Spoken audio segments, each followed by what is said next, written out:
విద్యార్థినిపై లైంగిక వేధింపులకు పాల్పడ్డ ఆచార్యుడిపై చర్యలకు ప్రభుత్వం సన్నద్ధమవుతోంది.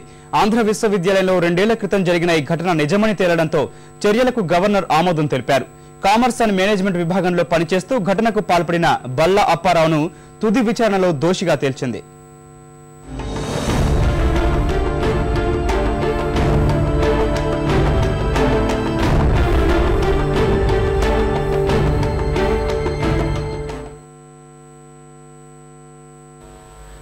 ఆంధ్ర విశ్వవిద్యాలయంలో 2010 అక్టోబర్లో జరిగిన లైంగిక వేధింపుల ఘటన సంచలనం సృష్టించింది.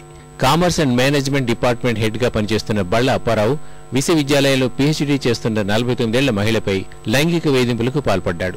అసభ్యకర మాటల్ని బాధితురాలు రికార్డు చేసి ఉన్నతాధికారులకు ఫిర్యాదు చేసింది.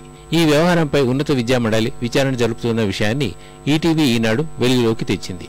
దీనిపై గవర్నర్ ఆదేశాలతో విచారణ జరిపిన హైకోర్టు మాజీ న్యాయమూర్తి వేధింపులు వాస్తవమని నిర్ధారించారు. ఈ నివేదిక ఆధారంగా అప్పారావుపై క్రిమినల్ చర్యలు తీసుకోవాలని విశ్వవిద్యాలయాన్ని ఆదేశించారు.